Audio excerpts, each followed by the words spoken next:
Hi everyone, I'm Allie with PotomacBeads, and today's Better Beader episode is going to focus on reading patterns. This can be very challenging for people, and there's a number of different ways that people make patterns, record patterns, and write patterns. So I wanted to go over the easiest ways to kind of identify, look at them, and to be able to read those patterns to make it easier for you to follow as you're trying to complete your project. So like I said, there's a number of different pattern suggestions, pattern ways. Obviously, the number one thing that I do is YouTube videos. I enjoy the fact that you can see right away what I'm picking up on the needle as I explain it, and you can see the pattern as it goes along. I have a couple of flat examples here for you in both the peyote pattern as well as a looming pattern. I went over this a little bit in our Q&A the last week, but I wanted to show you a pattern and kind of how to read it and how to go about it. Sometimes you'll have nice written patterns that say exactly which beads you're picking up if you're doing something that's either a loom project or an actual peyote stitch project. And I wanted to go over how to know what is what and also how to follow those instructions. So this instructions here, it's literally just a picture. It's something that we were playing around with and Nathan Buckman made for me years ago. So when he made it for me, he kind of played around with a snowflake pattern because I wanted it to be even count peyote rather than odd because it's much easier for people to do. So how to look at a pattern and know it's peyote with no other instructions based on it is going to be that you kind of have that alternating row. When you look at a pattern that's going to be a loomed pattern, you can see that it starts out as a nice flat edge. Sometimes the patterns are going to be true to size, so this would be for a 15 OC bead. Sometimes the patterns are going to be enlarged to make them a little bit easier to read. Something that starts out flat is going to be for a loom because when looming you're going to get a flat end. When you're doing peyote, you're going to see that peyote end. Now again, sometimes you might find patterns on Pinterest or patterns online that the designers don't care if you use it all, or you may even make your own in some software.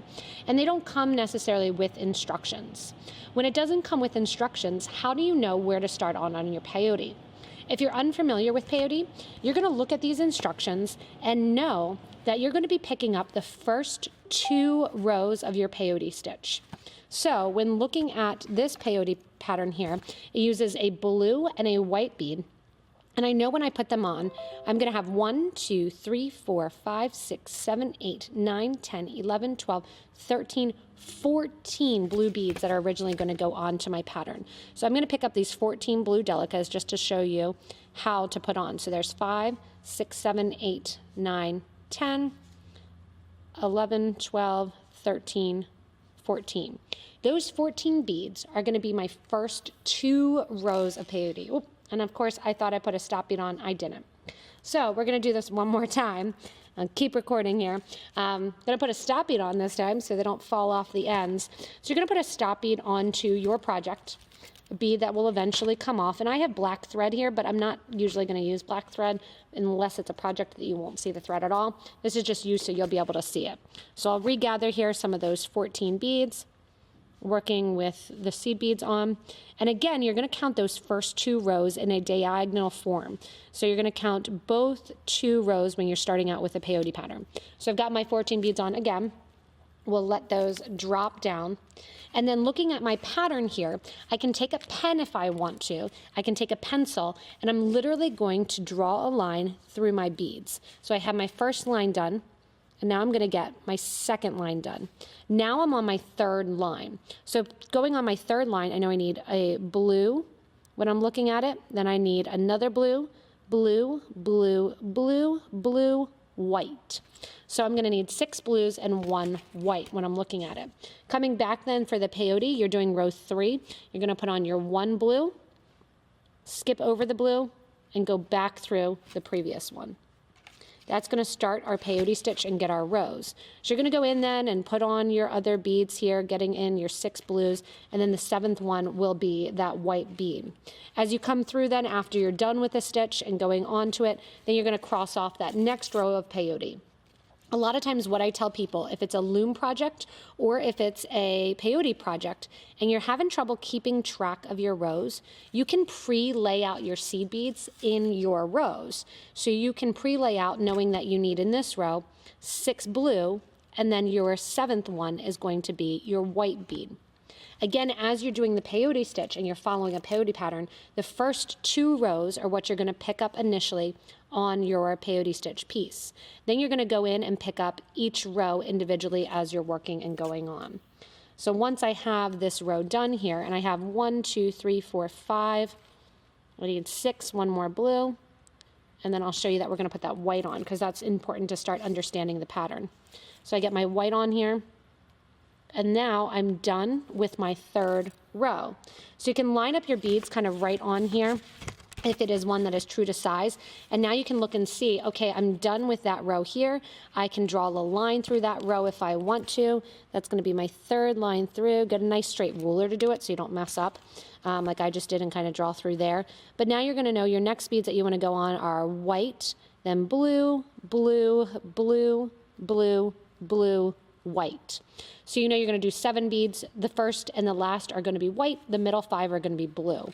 So you're going to continue then on that peyote stitch, going in and doing the blue and the white and following along those stitch lines when you're working with them.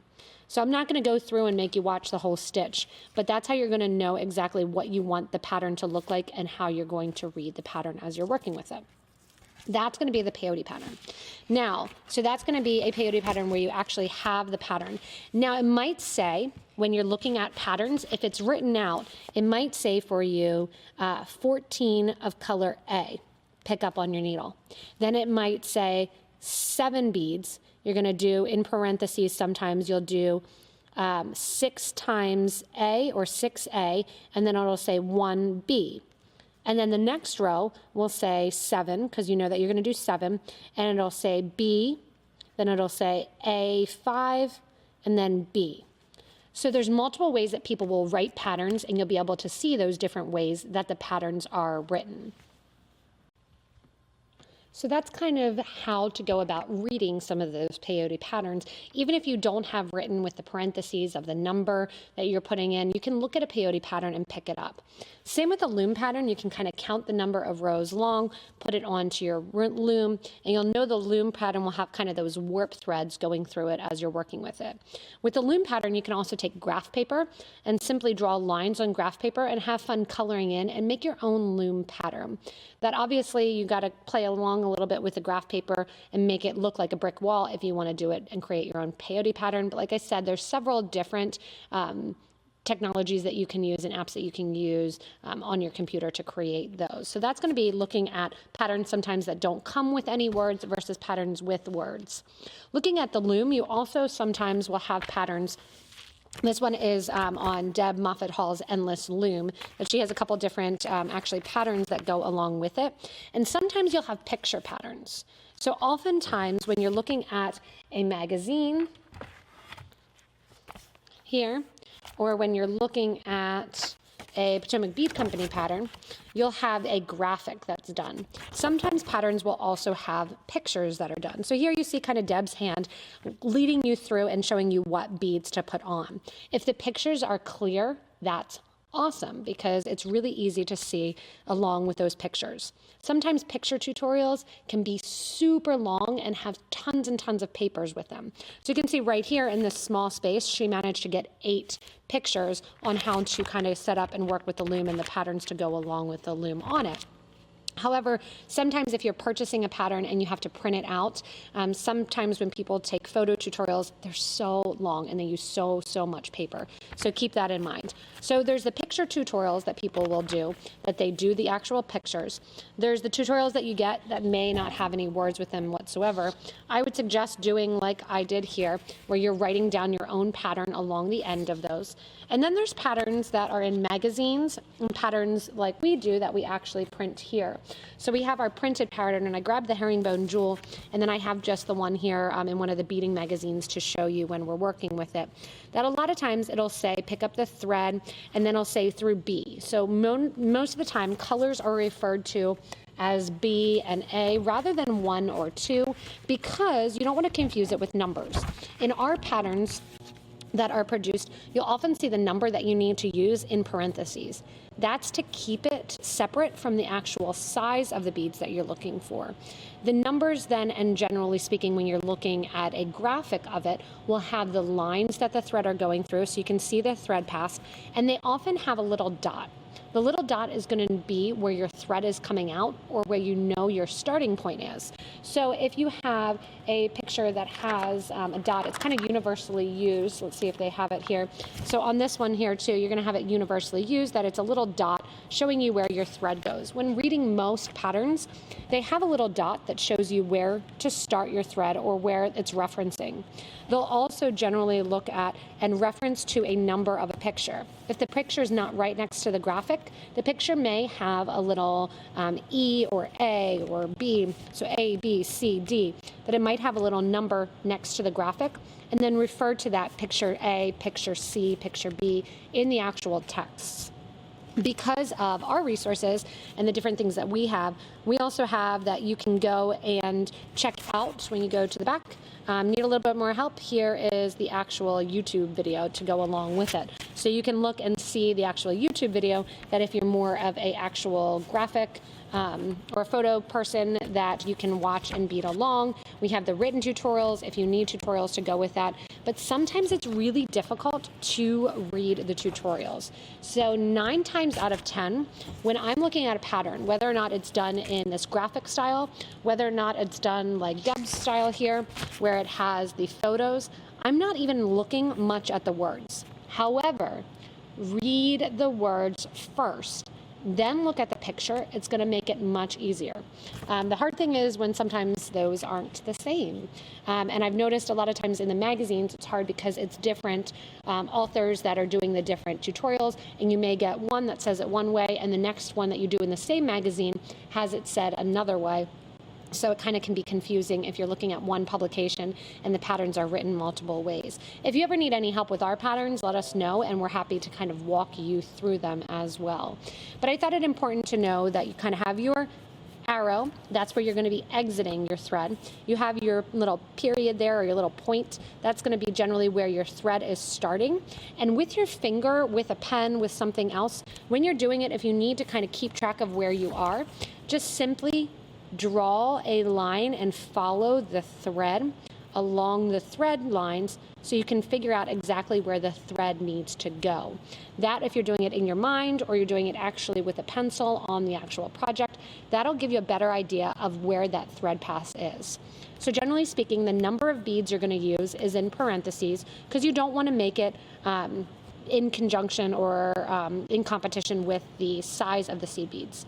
The other thing you don't want to make it in competition with is the color. So if it's a multicolored thing, you may see A and B to refer to the different colors. Sometimes here in the materials list for ours, you have them listed out. Sometimes in the material list, when you're looking at different tutorials, they may have color B, color A listed, that if there is more than one color, they'll put color A, color B, and reference those as well for you when you're reading the pattern. So when reading the patterns, it's sometimes easiest to go through and read the pattern from start to finish before actually doing your beading work. Whether or not that's looking at a peyote pattern, or whether or not it's looking at just a printed pattern that you see, one that you come up, or even a photo tutorial. Even the YouTube videos, I always suggest actually watch the whole YouTube video before getting in and doing your pattern, because sometimes during the middle of the video or in the middle of the instructions, you may learn different things and quicker ways to do the steps in the project or answer questions that you may have as you're going along. Read the pattern first, watch the video first, look at all the photos first, and then go into the project. That's going to make it much easier for you as you're reading a pattern, whether or not it's a peyote pattern, a loom pattern, a different design pattern, or even a netting as well. Thanks so much for watching this episode of Better Beader. Hopefully this will help you kind of diagnose and look at the different patterns and the ways that they're written, read them again ahead of time, and that's going to answer a lot of the questions that you may have as you're going in and actually creating the project. As always, you can get a lot of tutorials. I think we're over 1,000 on our YouTube video for free if you're a visual learner. We have, and we're catching up, a lot of those printed patterns available on our website as well, so they can go in conjunction with the video if you like to have that printout right with you. As well as we have a bunch of kits that we're creating for some of them too. You've asked and we've actually started doing that. So this is supposed to give you an idea of how to read those patterns, how to execute, and how to make it so you're not frustrated while you're working with the patterns. Some authors, some pattern designers, some creators are better at writing patterns than not, but almost all are really receptive that if you have questions on their patterns or need help, just contact the designer. They want you to be able to do their project, and they want to be able to help you along the way if there's a step that you are having trouble with. As always, with these YouTube videos, you can subscribe to this YouTube channel to get regular updates like this Better Beader video, like our different pattern projects like the chevron and all different beads, as well as things that are going on in the beading world that we think that you should be up to date. Also, you can get tips, techniques, awesome ideas from our Facebook group for beading and jewelry making. It's a wonderful forum that people are super interactive, helpful, and lovely in helping to aid the design and the creation of your jewelry. You can always give this video a little thumbs up. It helps me to know that these are the different topics that you want to see, that you like the topics that we're going over, and whether or not to continue with these Better Beader episodes. As always, thank you so much for watching, and hopefully this episode made you a little bit more informed and made you a little bit better of a beader.